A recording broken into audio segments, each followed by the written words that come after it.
A 51-year-old man walked into his doctor's office for a routine checkup. 12 months earlier, his blood pressure had been dangerously high. His resting heart rate was in the 80s. His visceral fat levels were in a range that his doctor described as a serious concern. He was on 2 medications. He was tired every afternoon by 2 o'clock, and he had tried and failed at structured fitness programs 4 times in the previous 3 years. His doctor had quietly stopped expecting dramatic change. But when the numbers came back from that 12-month checkup, the physician actually called a colleague into the room because he did not trust what he was seeing. Blood pressure normalized without medication. Resting heart rate dropped to 58. Visceral fat reduced by 31%. And the man had lost 23 pounds. Not through a program that any fitness expert would have designed for him, but through a combination of specific habits that contradicted almost everything conventional fitness wisdom would have recommended. Today, I am going to tell you exactly what he did. And I promise you, by the time we get to the 3rd thing on this list, you're going to question everything you thought you knew about what transformation actually requires. This is the Vitality Code, where real science meets real results, and we make it simple enough to actually apply. If this is the kind of content that makes a difference in your life, hit that like button and subscribe right now because we put out new videos every single week, and this community is one of the most engaged groups of people creating real change in their health. Now let us get into this, because the first thing this man did is so simple that most fitness experts would dismiss it immediately. And that dismissal is exactly why so many people never see results like his. He started walking. Every morning, before breakfast, before his phone, before anything else. 25 minutes, outside, at a pace that felt comfortable. No tracking app, no heart rate monitor, no structured protocol. Just movement in natural light within the first 30 minutes of waking. And here is what most people do not realize about this specific habit when it is done consistently. Morning outdoor walking does several things simultaneously that no other single intervention can replicate. It sets your circadian rhythm through light exposure, which regulates melatonin, cortisol, and dozens of downstream hormones that influence metabolism, appetite, and fat storage patterns throughout the entire day. It creates a mild but sustained elevation in fat oxidation by keeping your body in a fasted, low-insulin state while moving at an intensity where fat is the preferred fuel. And it lowers cortisol from the natural morning peak in a way that signals safety to your nervous system, which is the opposite of what most intense morning workouts do. Research from the Salk Institute found that time-restricted light exposure in the morning significantly improved meal within an hour of finishing his walk. 2 eggs, some Greek yogurt, a handful of nuts, metabolic markers in study participants over a 12-week period. He was not just walking. He was calibrating his entire hormonal system before the day began. But here is where things get interesting. Because the second thing he changed was not exercise at all. It was the first meal of his day. He stopped skipping breakfast, which he had been doing for years under the assumption that eating less early meant losing more weight. And he replaced it with something specific. A high-protein meal with it. Simple, quick.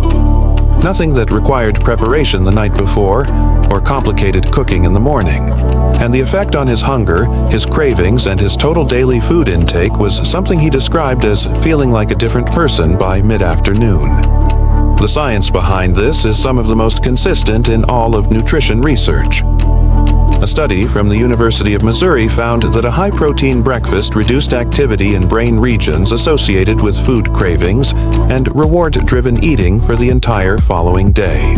Another study found that people who ate a protein-rich breakfast consumed an average of 400 fewer calories over the course of the day without any conscious restriction.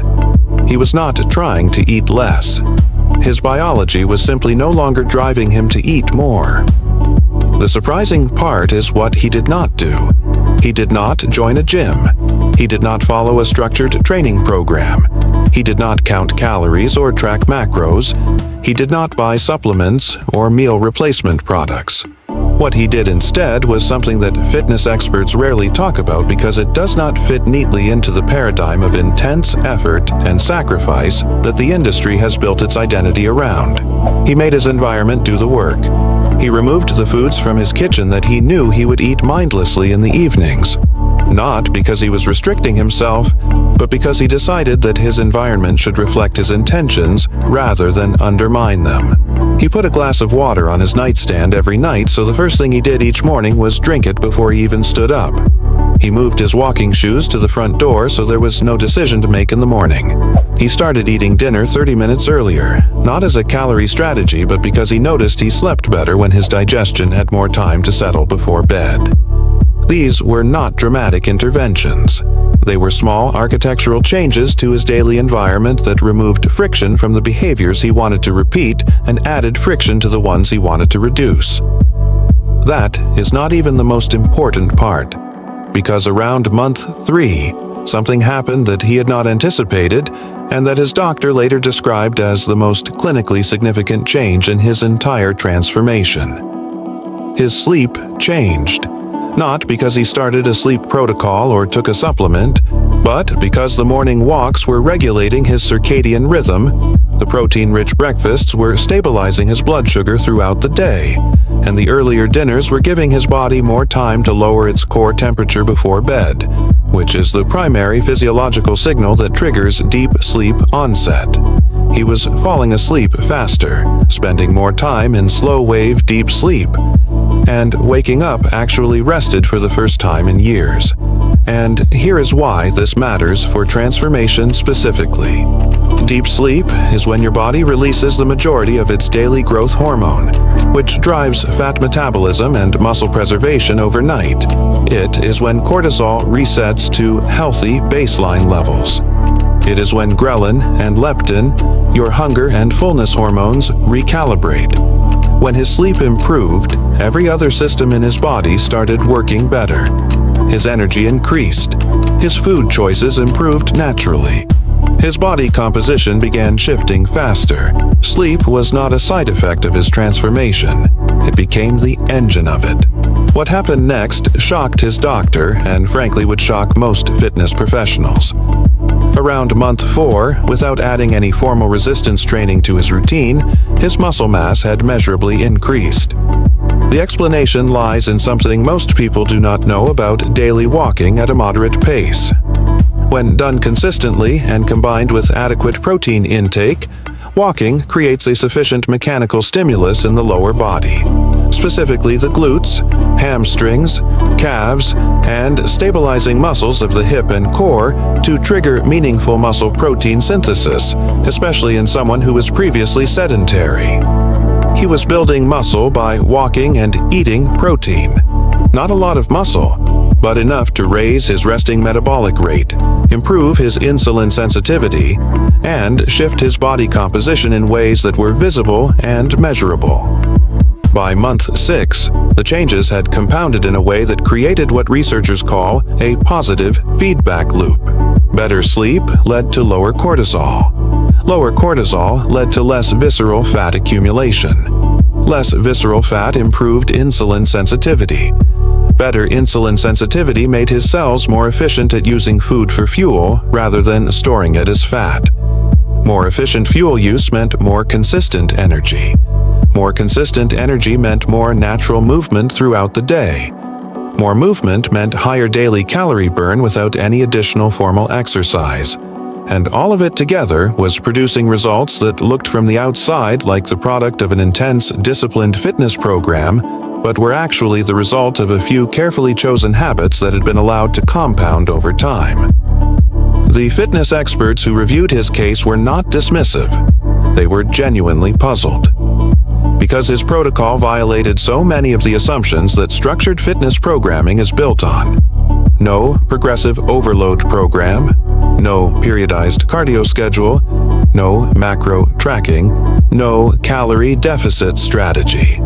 Just morning walks, protein at breakfast, a cleaner food environment, earlier dinners, and the sleep improvements that followed naturally from all of the above. What they eventually concluded was that he had stumbled onto something that the research has been pointing toward for years, but that the fitness industry has been slow to adopt. That for many people, especially those who have failed at structured programs repeatedly, the path to transformation is not more intensity or more complexity. It is the right, simple habits, chosen strategically, and repeated long enough to compound into results that look impossible from the outside, but feel inevitable from the inside. Drop a comment below and tell me which part of his story surprised you the most. Was it the sleep connection? The muscle gain from walking?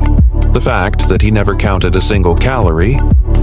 I read every comment, and this community's responses genuinely shape what I make next. And if you know someone who has been trying harder and harder with less and less result, share this video with them today. Because sometimes the most radical thing you can tell someone is that they do not need to try harder. They need to try differently. Transformation does not require suffering. It requires understanding. And the man who walked into that doctor's office 12 months later was not the product of willpower. He was the product of the right information, applied consistently for long enough to work.